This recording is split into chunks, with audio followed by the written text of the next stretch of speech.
Muslims में अगर महिला का पति गुजर जाए उसको 4 महीना और 10 दिन का एक एकांतवास करना पड़ता है, जिसको इद्दत के नाम से जाना जाता है। आज हम ये इद्दत की बात क्यों कर रहे हैं ये अभी थोड़ी देर में आपको पता लगेगा। तो इद्दत करने के लिए 4 महीने 10 दिन का टाइम बताया गया है और इस टाइम में वो महिला जो है किसी भी बाहर के आदमी से नहीं मिल सकती। अगर मेल की बात करें तो वो सिर्फ अपने बेटे या फिर अपने भाई इन लोग या फिर अपने पिता इस लोगों से मिल सकती है, या फिर घर की जो स्त्रियां हैं, लेडी हैं, उन लोगों से मिल सकती है। तो ये पूरी तरह से एकांतवास होता है, तो इसलिए इसमें घर से बाहर निकलना भी नहीं होता है और सभी मुस्लिम इसका पालन करते हैं और फैमिली के जो लोग होते हैं तो इसको पूरा करने में पूरी मदद करते हैं। अब ऐसे वक्त में कोई भी लेडी बाहर नहीं जा सकती, जो इद्दत कर रही है लेडी वो बाहर नहीं जा सकती। तो इस गंभीर हालत में भी या इस सीरियस हालत में भी जनाब की बुआ मजबूर हुई हैं घर से बाहर निकलने के लिए।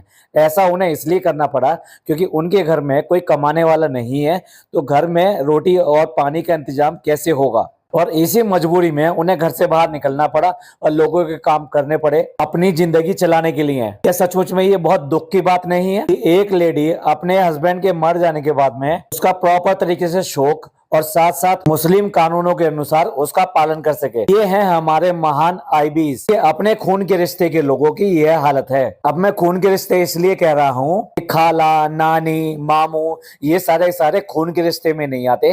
ये खून के रिश्ते में वो आते हैं जो पिता की तरफ से, फादर की तरफ से, वालिद की तरफ से होते हैं। खुश रहो खुशियां बांटने वाले जनाब, और उनकी फैमिली उनकी कोई भी मदद नहीं कर सकी। तो दूर उनके लिए दो दुआ के लफ्ज भी नहीं बोले गए। इसमें सबसे बड़ा जो प्रॉब्लम है वो है इनके पापा, यानी कि जिनकी ये बहनें हैं, जिनकी मैं बारे में बात कर रहा हूं। तो क्या इनके पापा का ये फर्ज नहीं बनता था कि फोन पे किसी भी तरह बात करके इसके बारे में बात की जाए और जनाब इन लोगों को कहा जाए कि भाई तुम उनकी जाके मदद करो। ये बड़ी बड़ी बातें कर लेंगे, इस्लाम का नाम ले देंगे, बाकी सब बातें कर लेंगे, लेकिन अपने जहां पर इनको मदद की जरूरत है, जो इनके अपने हैं, जिनको इनकी ही जरूरत है, उनके पास नहीं जाएंगे, ना उनके पास वो मदद जाएगी। पापा इतने भी ज्यादा मजबूर नहीं है। ये बात मैं क्यों कर रहा हूँ क्योंकि मैडम का जो कल का व्लॉग आया है उसमें एक दिन नहीं, दो दो दिन उनको नवाजा गया। किसके लिए? क्योंकि उनका बर्थडे मंथ चल रहा है। भाई इस उम्र में उनको ये याद आ रहा है कि वो अपनी बहू के लिए क्या करें, काउंटडाउन शुरू करें, क्योंकि उसका बर्थडे आने वाला है। वो आदमी जो अपनी फैमिली में किसी के लिए भी काउंटडाउन नहीं करता, यहाँ तक कि अपनी वाइफ के लिए भी काउंटडाउन नहीं करता, वो मैडम के लिए बर्थडे काउंटडाउन कर रहा है। ये कोरा ड्रामा है, नौटंकी है, इसके बारे में अभी बात करेंगे। पर पहले पापा और इनकी बहन के रिश्ते के बारे में बात करते हैं। जो पापा ये सब ड्रामा कर सकते हैं, एक एक दिन का ड्रामा कर सकते हैं, क्या उन्हें एक बार भी इस बात का ख्याल नहीं आता कि उनकी सो कॉल्ड खून के रिश्ते की कुछ बहनें भी हैं? अगर कोई यहाँ पे ये कहने के लिए आता है, सिंपैथी करने के लिए आता है कि भाई वो क्या कर सकते हैं, वो स्ट्रोक आ चुका है उनको, उनकी हालत सही नहीं है, तो वो लोग ये बता दें कि ये डेला जाने के लिए कैसे सही हो जाते हैं, ये ताज में जाने के लिए कैसे सही हो जाते हैं, ये किसी और वेकेशन पर जाने के लिए कैसे सही हो जाते हैं। जब इतनी जगह ये जा सकते हैं, उन्हें किसी ऐसी मजबूरी में ये मौधा भी जा सकते हैं। आप लोगों ने देखा नहीं, बहुत सारे लोग इस तरह के प्लेन में सफर करते हैं और इधर से उधर जाते हैं। तो ये सिर्फ रिश्तों के ज्ञान देने की, रिश्तों की बात करने की, अपनों की और अपने प्यार की और आपस के प्यार की सिर्फ ढकोसलेबाजी करते हैं, दिखावा करते हैं, हिपोक्रेट हैं ये। जहां ये अपना ये वाला फर्ज निभाने में बिल्कुल नाकामयाब रहे, फेल रहे। मैं थोड़ा इससे आगे बताता हूं। तो जब ये इद्दत खत्म होती है तो तब बहन के लिए भाई, और अगर भाई नहीं है तो भतीजा, उसके लिए सोने की चूड़ी लेके जाता है, क्योंकि वो सुहाग ना रहने के बाद में वो चूड़ियां नहीं पहनती, तो भाई ही उसको लाकर चूड़ियां पहनाता है। और जो लोग इस ऐसा करने में समर्थ नहीं होते हैं, यानी गरीब होते हैं, उनके पास पैसा नहीं होता, तो वो चांदी की चूड़ियां लेकर जाते हैं। चांदी की चूड़ियां भी नसीब ना हो तो फिर नॉर्मल टाइप की चूड़ी जिसपे चांदी का पानी या कुछ भी ऐसा चढ़ा हुआ, पर चूड़ी लेके भाई जाता है अपनी बहन को पहनाने के लिए। लेकिन ये जो इनके पापा हैं और सो कॉल्ड भाई हैं, ये वहां पर ये काम करने भी नहीं जा सके। और अब अम्मी को कोई ऐसा रीति रिवाज, ये सब चीजें याद नहीं आएंगी, उन्हें पता भी नहीं होगा कि क्या करना है क्या नहीं करना। और ये ऐसा नहीं है कि वहीं मौधा में किया जाता है, ये पूरी यूपी में मैं बहुत अच्छी तरह जानता हूँ, पूरी यूपी में चलन है, बाहर भी इस बात का चलन है कि ये ऐसा ही किया जाता है। देखिए इनकी फुप्पियों के नसीब में वो जो कुछ 100 रुपए की चूड़ियां आएंगी, कुछ 1000 रुपए की चूड़ियां आएंगी, वो चूड़ियां भी उनके नसीब में नहीं है। वैसे ये इतना कमाते हैं, बहुत कमाते हैं, देने के नाम पे बिल्कुल जीरो हैं। उन्हीं फुप्पियों का ये खूब अच्छी तरीके से वसूल लेंगे। यानी जो भी चीज वहां से आती है, कभी आज तक मना नहीं किया कि फुप्पियां आपको क्यों भेजती हो, सब ले लेते हैं। वो बात दूसरी है, उसको यूज करें या ना करें, लेकिन उनका सब ले लेते हैं। एनएफ ने जिस व्लॉग का जिक्र किया था वो हमने भी देखा है, जो कि डब्बा के बर्थडे वाला व्लॉग था। तो उसमें जितने मामू थे उन सब ने कैश में यानी कि पैसे दिए, और जनाब उन सब से पैसे झपट झपट के सारों से ले रहे थे, कलेक्ट कर रहे थे। ये भी कह सकते थे कि नहीं, इसकी क्या जरूरत है, आपकी बच्ची है, या आप यहाँ आ गए, आपका जो हाथ इसके सर पे आ गया, ये काफी था। नहीं, जनाब भी उस वक्त में सबसे पैसे बटोर रहे थे। पैसा इनकी जिंदगी में कितना ज्यादा बड़ी कीमत रखता है, ये मैं एक उदाहरण से और बताता हूँ। मामा भात देता है जब इस लड़की की या लड़के की शादी होती है, भांजे की या भांजी की।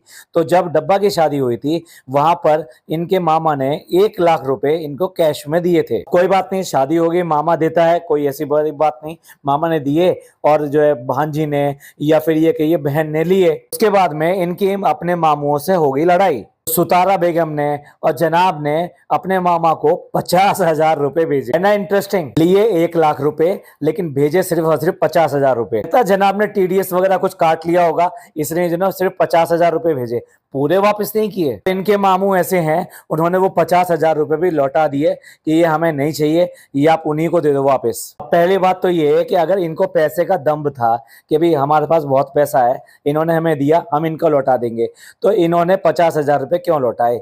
इनको तो चाहिए था कि पूरे पूरे 1 लाख लौटा दें। एनएफ जिस व्यवहार की बात करी थी, यूपी में क्या है कि अगर किसी के शादी में, ब्याह में, या किसी भी फंक्शन में, किसी भी ऐसी चीज में अगर आप कुछ पैसा दे के आते हो तो उसको व्यवहार बोलते हैं।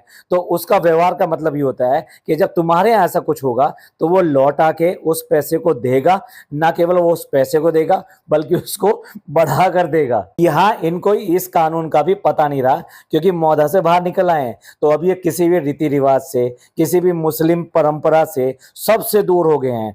इतने ज्यादा लालची हैं अपने पैसे के लिए। चलो पैसे की बात चलिए, एक और बात बताता हूँ। मुस्लिम्स में 5 फर्ज बताए गए हैं जो कि मुस्लिम के ऊपर बहुत ज्यादा जरूरी हैं। कि फर्ज मतलब ये है कि जो आपको करना जरूरी है। इन फर्ज में एक फर्ज जो है उसको कहते हैं जकात। ये जकात जो होती है, ये जकात ये ऐसे होती है कि आप जितना भी कमाते हैं उसका 2.5% आपको गरीबों में और जरूरतमंदों में देना होता है। ऐसा नहीं है सबको देना होता है, लेकिन अगर आपके पास कर्जा नहीं है और आपका कोई ऐसी प्रॉब्लम भी नहीं है, तो आप जितना कमाते हैं और जितनी संपत्ति आपके पास है, घर के अंदर सोना चांदी या प्रॉपर्टी, जिससे कोई किसी से भी कोई आय हो सकती है, जिससे कुछ कमाया जा सकता है, उसकी जो टोटल वैल्यू होती है उसका आपको 2.5% पैसा आपको देना होता है लोगों में जो कि जरूरतमंद होते हैं। उन जरूरतमंदों में जो बताया गया है कुरान में, वो ये बताया गया है, इसमें सबसे पहला हक आपके परिवार के ऐसे लोगों का है कि जिनकी हालत ठीक नहीं है और जो अपना लालन पालन करने में, अपना खर्चा चलाने में और अपनी जीविका चलाने में बिल्कुल असमर्थ हैं। यानी आपका भाई बहन कोई भी, उससे आगे चलो तो और बाकी के रिश्तेदार। तो सबसे पहले रिश्तेदारों में जो मजबूर और इस तरह का है उसको ये पैसा जाता है। उसके बाद में आप अपने आसपास के, अपनी गली मोहल्ले के लोगों को में देख सकते हैं कि जिनको इस तरह के पैसे की जरूरत है, आप उनको दें। और उसके बाद में आप, ये सर्किल और बड़ा हो जाता है। तो इस मतलब कहने का मतलब ये है कि किसी जरूरतमंद को ही जिसको इसकी जरूरत हो उसको आप पैसा दे सकते हैं। अब आप अंदाजा लगा सकते हैं कि ये जितने आईबीज हैं ये कितना कमाते हैं, तो इनके लिए 2.5% कितना हो जाएगा। और 2.5% अगर ये निकालने लगे तो ये आप समझ लीजिए, मुझे तो लगता है इनका सीना फट जाएगा। ये एकदम पागल हो जाएंगे, ये लालची लोग एकदम पागल हो जाएंगे। जहाँ ये रोजे नमाज, इस्लाम और अल्लाह की बात करते हैं, वहाँ अल्लाह की बताई गई चीजों पे बिल्कुल भी नहीं चलते हैं। ये क्या है, जिस चीज में इनका फायदा होता है, व्लॉग बनाने में, रमजान दिखाने में, अफ्तियारी करने में और माशाअल्लाह, सुभान अल्लाह, अल्हम्दुलिल्लाह ये सब कहने में, वो सारी चीजें करेंगे। एक नंबर के दोगले हैं ये बात आज मैंने इसलिए करी कि इस 2.5% पैसे से इनकी फुप्पी जो है उनकी मदद हो सकती थी, और जो बाकी फुप्पियां हैं उनकी भी मदद हो सकती थी जिनकी की हालत ठीक नहीं है। सुतारा बेगम के होते हुए ना ना ना ना, ये तो पॉसिबल हो ही नहीं सकता। गंगा उल्टी तरफ बह ही नहीं सकती, वो सीधी ही बहेगी और सिर्फ इनके खालाओं, मामू और इन रिश्तेदारों और नानी, इनकी तरफ ही शादी रहेगी, उससे अलावा कुछ नहीं चलेगी। इनके सो कॉल्ड बड़े पापा यहाँ मुंबई में भी आए थे और शादी में भी शामिल हुए थे। वो पता नहीं, मेरे को एग्जैक्टली नहीं पता वो इनके इनके जो पापा हैं उनके सगे भाई हैं या चचेरे भाई हैं या कैसे हैं। वो जो पापा हैं वो अपनी शर्म करके वो इनकी बहन को चांदी की चूड़ियां देकर आए थे। तो इन्हें शर्म भी नहीं आई होगी इस बात के लिए कि इनकी सगी बहन के लिए ये सब किया गया। खुदा हर चीज को दिखाएगा, इनको अच्छी तरह से दिखाएगा, ऐसी बात नहीं है। इनके दोगलेपन की, इनके इस्लाम होने की, ये सब चीजें। एक और एग्जाम्पल देता हूं मैं। मैडम को शादी करे हुए आज 4-5 साल हो गए, लेकिन मैडम ने ना तो अपना नाम बदला है और सिर्फ और सिर्फ 3 लफ्ज सीखे हैं। उसके अलावा वो कुछ भी ऐसी काम नहीं करती जिसे ये कह सके कि मुसलमान एक होने का हक अदा कर रही हैं। मैं 2 चैनल वालियों के नाम गिनाता हूं जो ऑलरेडी जो है कभी जो है वो हिंदू थी, लेकिन उन्होंने आदि मुस्लिम्स किस्से की, और ना ज्यादा ड्रामा ना कुछ ऐसा, सब कुछ सिंपल, और वो पूरी तरीके से इस्लाम को अपना चुकी हैं। एक प्रिया और अरशद नाम से चैनल है, एक इसका उल्टा नाम है अरशद और प्रिया के नाम से भी चैनल है। ये दोनों चैनल वाइफ एंड हस्बैंड के हैं। ये प्रिया जो है इन्होंने जो है अरशद से शादी करी और आज की डेट में नमाज पढ़ती हैं, कुरान शरीफ पढ़ती हैं और पूरे रोजे रखती हैं, सब कुछ करती हैं। ये सारा कुछ खुशी से करती हैं। नहीं कह रहे कि मैडम को ये सब चीजें करनी चाहिए थी, लेकिन अगर आप अपनी मर्जी से शादी करते हैं और अपनी मर्जी से ये कहते हैं कि मैं ये वाला धर्म कबूल कर रही हूँ और मैं ये ऐसा कर रही हूँ, तो आपको ऐसा करके दिखाना चाहिए। और अगर आप नहीं कर रहे हैं तो कोई भी बात नहीं है। ऐसे कई शादियां हैं कि जो इंटर रिलीजन में हुई हैं, इंटर कास्ट हुई हैं, लेकिन वो आज भी अपने अपने धर्म को मानते हैं। शाहरुख खान उनमें से एक हैं। उनकी वाइफ अपना धर्म मानती हैं और शाहरुख खान अपना धर्म पूरा फॉलो करते हैं। कोई एक दूसरे से ढकोसला नहीं है, छुपाव नहीं है और कोई दोगलापन नहीं है। एक और चैनल वाली है गुड लिविंग विद सना, इनके साथ में भी ऐसा ही है। इन्होंने जो शादी करी थी वो एक मुस्लिम से की थी और उसके बाद में पूरी तरह से मुस्लिम धर्म अपना लिया। आज की डेट में इनके 3 बच्चे हैं। बड़ा अच्छा चैनल है जो करीब 1 लाख के आसपास सब्सक्राइबर हैं और रोजे नमाज पढ़ती हैं, कुरान शरीफ पढ़ती हैं, सब कुछ करती हैं। मैडम जो है ये सब जो है दिखाने के लिए करती हैं। हमने इसलिए हाईलाइट किया कि ये सिर्फ और सिर्फ धर्म को, इस्लाम को या अपने रिलीजन को सिर्फ और सिर्फ यूज करते हैं, उसको ईमानदारी से फॉलो करने में इंटरेस्ट इनका नहीं है। मैंने यहाँ 3 एग्जाम्पल दिए कि अगर आप चाहें तो अपने अपने धर्म को पालन कर सकते हैं, उसको फॉलो कर सकते हैं। कोई जरूरी नहीं है कि आप इसको कन्वर्ट ही हो या फिर चेंज करें। ऐसे भी हैं कि जिन्होंने चेंज कर लिया, तो लेकिन जिन्होंने भी जो कुछ किया वो मन से किया, जो कहा और वो करके दिखाया भी। उसको बना के, झूठ बोल के, लोगों की वाहवाही लेके, दूसरों की वाहवाही लेने के लिए ये सब ड्रामा करके आप किन लोगों को बेवकूफ बना रहे हो। पिछले वाले व्लॉग में मैडम के हाथ में उनकी उंगली में काउंटर लगा हुआ था। ये काउंटर नॉर्मली तस्बीह की तरह यूज किया जाता है। तस्बीह वो एक आला है कि जिसके दानों को आप अपने कोई भी कलमे से या किसी भी तरीके से पढ़ते हैं और अपनी इबादत करते हैं, उसको तस्बीह बोलते हैं। आजकल याद रखने के लिए कि भाई कितने पढ़ ली और गिनती ना गिननी पड़े और कितना ज्यादा पढ़ लिया है, उसके लिए इस तरह के काउंटर, इलेक्ट्रॉनिक काउंटर जो आ गए हैं या मैकेनिकल काउंटर जो आ गए हैं, उनका उपयोग करते हैं। आपने 1 पढ़ा और 1 दबा दिया। मैडम के हाथ में दिखाई तो दिया, लेकिन मैडम ने जानबूझ के हाथ चला चला के उसको दिखाया भी, लेकिन उसके बारे में बात नहीं करी कुछ भी। क्या दिखाना चाहती हैं कि अब वो जो है इस तरीके से इबादत कर रही हैं, कलमा पढ़ती हैं या कुछ ऐसा करती हैं। देखा जाए तो जब ही इनकी सर्जरी हो रही थी और 10 से 12 दिन ये हॉस्पिटल में रही थी, ये एक ऐसा वक्त होता है कि जब आदमी को अपने सारे रिश्ते याद आते हैं, खुदा याद आता है और खुदा से ना जाने इतनी दुआएं करता है जितनी वो किसी दिन में कभी भी नहीं करता।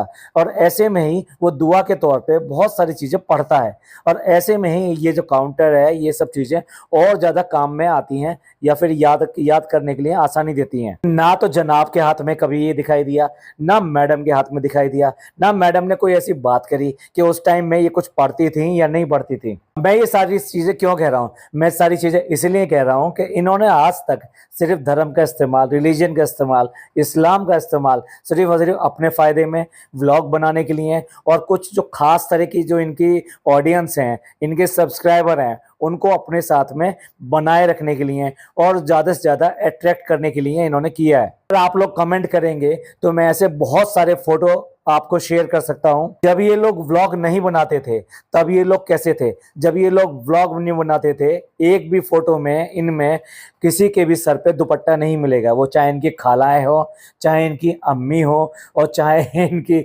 नानी हो चाहे मैडम हो, मैडम की तो खैर बात ही छोड़ दीजिए, लेकिन जितनी भी है, चाहे ये डब्बा हो, किसी के भी सर पे दुपट्टा नहीं मिलेगा। लेकिन अब इनको हिदायत आ गई है, और जैसे ही इनको व्लॉग बनाना शुरू किए तो इनको सारी हिदायतें आ गई। तो इन सब के सर पे हमेशा दुपट्टा रहता है जब कैमरा ऑन होता है, ऑफ कैमरा नहीं। जब कैमरा ऑन होता है तो इनके सर पे दुपट्टा तुरंत ही आ जाता है। ऐसे कई मौके आए हैं कि जब मैडम में खाना बना रही हैं और किसी ने, खास तौर से डब्बा ने, कैमरा एकदम से वहां लेके गई तो मैडम ने फटाफट अपना जो दुपट्टा अपने सर पे ढका है। डब्बा ही ऐसे काम करती है। एक दिन अपने ही घर में एकदम कैमरा लेके पहुंच गई तो अम्मी फटाफट उठी और फटाफट उन्होंने दुपट्टा अपने सर पे रखा। ये नहीं कह रहा कि घर में हर समय दुपट्टा सर पे रखा जाएगा, आप सो रहे हो तब भी दुपट्टा रखोगे, मैं ये नहीं कह रहा। पर मैं ये कह रहा हूँ जिस तरह से ये बनाकर दिखावट के लिए ये अपने धर्म का इस्तेमाल करते हैं, और जो ड्रामा करते हैं लोगों को बेवकूफ बनाने के लिए, वो उसको सामने लाना बहुत जरूरी है। इस्लाम को मानने वाले ऐसी चीज पीनी चाहिए जिन्हें, जो इस्लाम में बिल्कुल मना है। अब ये मेरा इशारा सिर्फ और सिर्फ पानी की तरफ है, जो कि सो कॉल्ड एक कोल्ड ड्रिंक पीकर आया था और डब्बा ने उसके ऊपर बहुत ऐतराज किया था और ये कहा था कि मैं तुमको सुबह बात करूंगी। इसी बात का उसने मजाक भी उड़ाया था, यहाँ तक कि उसके रेस्टोरेंट में जाके भी उसके जो मैनेजर वगैरह हैं उनसे भी कहा था इस बात के लिए। इस्लाम में ये जो इसके भाई हैं क्या एक्स्ट्रा मैरिटल अफेयर करते हैं और उसके अलावा लिविंग रिलेशन में लंबे समय तक रहते हैं। वाह, डब्बा को डबल मीनिंग बातें करना ये सब अलाउड है? ये जिस तरह की चीजें दिखाती है। जनाब का सुट्टा किसी से छुपा हुआ है, अपने ही रिश्तेदारों की मुफलिसी का मजाक उड़ाना, जैसे कि इसने अभी अभी शहर का उड़ाया और उसकी सारी सारी पोले खोली, क्या ये भी इस्लाम में लिखा है? जब रमजान आते हैं कभी भी तराबी पढ़ने की बात नहीं करते, जबकि रमजान में बिना तराबी के रमजान रखना तो ठीक से कबूल होता ही नहीं है। हिंदू भाई हैं उनको नहीं पता है, तो तराबी वो चीज होती है कि रमजान के महीने में पूरा एक कुरान आपको नमाज की शक्ल में जमात के साथ में यानी मस्जिद में जाके पढ़ना होता है या ये कहिए कि सुनना होता है। सॉरी, हम सब पूरा कुरान अपने मुंह से यानी हिफ्ज किया हुआ जुबानी वो सुनाते हैं, याद किया हुआ होता है उन्हें, और इस तरीके से रोज के वहां पे नमाजें पढ़ी जाती हैं जिसमें एक एक करके सारे जितने सिपारे हैं इसके, यानी जितने भी पार्ट हैं इसके, जितने लेसन हैं वो इसके एक एक करके सारे पढ़े जाते हैं। और 30 दिन से पहले पहले वो कुरान मुकम्मिल करना यानी कंप्लीट करना जरूरी होता है। इनके घर का कोई भी मर्द ये काम नहीं करता। जो औरतें होती हैं वो घर में पढ़ती हैं और उनका तराबी पढ़ने का तरीका थोड़ा डिफरेंट होता है। ये लफ्ज इनके घर में आपको बिल्कुल भी सुनाई नहीं देगा। मुसलमानों में काफी हद तक तहज्जुद की नमाज भी पढ़ी जाती है। तहज्जुद की नमाज को बहुत ज्यादा सवाब वाला, ये कहिए पुण्य वाला, या ये कहिए कि आपको कोई चीज अगर मांगनी है, आप उसका अहद कर रहे हैं कि दुआ कर रहे हैं, अल्लाह से मांगते हैं, तो वो पढ़ना एक बहुत लाजमी बताया जाता है कि उसको पढ़ोगे तो ये जल्दी कबूल होती है। और ये नमाज जो होती है ये रात के 12 बजे, मतलब ये कहिए कि आप जब एक नींद ले लेते हैं तब आपको उठ के पढ़नी होती है। यानी जब आप सो जाते हैं तो आप उठते हैं नमाज के लिए, वजू करते हैं और नमाज पढ़ते हैं और फिर दोबारा सो जाते हैं और फिर सुबह अपने जो फजर की नमाज होती है उस टाइम उठते हैं और फजर की नमाज पढ़ते हैं। कभी भी इन्होंने कोई एक लफ्ज भी इस बारे में कभी भी नहीं कहा होगा। इनके घर में कितनी भी मुसीबत आई हो, कितनी भी प्रॉब्लम आई हो, पर किसी ने ये नहीं कहा होगा कि हम इसके लिए तहज्जुद की नमाज पढ़ रहे हैं और अल्लाह से दुआ करेंगे और जरूर ही ये जो है अल्लाह हमें शिफा देगा और आराम देगा और हमारी मुसीबतों को हल करेगा। तो ये सारा मेरे को आपको बताने का मकसद यही था कि ये सिर्फ इस्लाम का नाम लेते हैं और रिश्तेदारी या ये कहिए आपस के प्यार मोहब्बत, जनाब जो लास्ट में कहते थे ना, खुश रहिए खुशियां बांटिए, या पूरा सेंटेंस क्या बोलते थे ठीक से याद नहीं है, तो ये इन्हीं पे लागू होता है और इन्होंने कभी भी इन चीजों को फॉलो नहीं किया। अब तो जो मुसलमान जो इनके मुरीद बने हुए हैं उनकी आंखें खुल जानी चाहिए कम से कम। ना जाने कितने ऐसे पॉडकास्टर हैं मेरे जैसे जो ये सब चीजें इनकी सामने लाके रखते रहते हैं और फिर भी अंधभक्त की तरह इनके लिए बिल्कुल पागलों की तरह लगे रहते हैं। और अगर कोई इनके व्लॉग में नीचे कमेंट भी कर दे तो उससे भी लड़ने के लिए 3 या 4 लोग और आ जाते हैं उसका बचाव करने के लिए। जैसे डब्बा के खाना बिगाड़ने के ऊपर किसी ने कमेंट किया कि कुकिंग और इसका तो दूर दूर तक वास्ता नहीं है और इसकी उम्र जितनी जितनी बढ़ रही है ये उतनी इस तरह की हरकतें और ज्यादा करती है। उसके ऊपर कुछ औरतें वहां पर नीचे कमेंट करने की आगे, आपको क्या फर्क पड़ता है वो खाना बनाए या ना बनाए अपनी फैमिली में, वो पता है वो व्लॉगर है, मतलब व्लॉगर है तो वो खाना नहीं बनाएगी, क्योंकि खाती भी नहीं होगी, ब्लॉगर है तो। अब उसके बच्चे को कोई भूख लगेगी जो आगे चलने वाले टाइम पे वो खाना बनाया करेगी ना। उसके पति को कोई भूख भूख लगती है, क्योंकि पति को खाना देना तो ये फर्ज लिखा ही नहीं गया है, ना ही मुसलमानों में माना गया कि ना पति को खाना देना, उसको ये सब चीज करना कोई फर्ज है किसी पत्नी का, किसी बीवी का। यहाँ पे सिर्फ से ढकोसला है, दोगलापन है, हिपोक्रेसी है, और इसके अलावा कुछ नहीं है। आप इस सब के बारे में क्या सोचते हैं प्लीज कमेंट करके जरूर बताइएगा। थोड़ा सा यहाँ मुसलमानी टर्म्स मैंने ज्यादा यूज करी हैं और उसको समझाने के लिए करना भी जरूरी था, क्योंकि सिंपल टर्म्स में उसको समझाना और किस तरीके से उन सब चीजों से दूर है, तो ये जरूरी था। आप सब इसके बारे में क्या सोचते हैं प्लीज कमेंट करके जरूर बताइएगा। ये पॉडकास्ट आपको अच्छा लगा हो तो प्लीज लाइक कीजिए, सब्सक्राइब कीजिए, शेयर कीजिए। थैंक यू, धन्यवाद, शुक्रिया।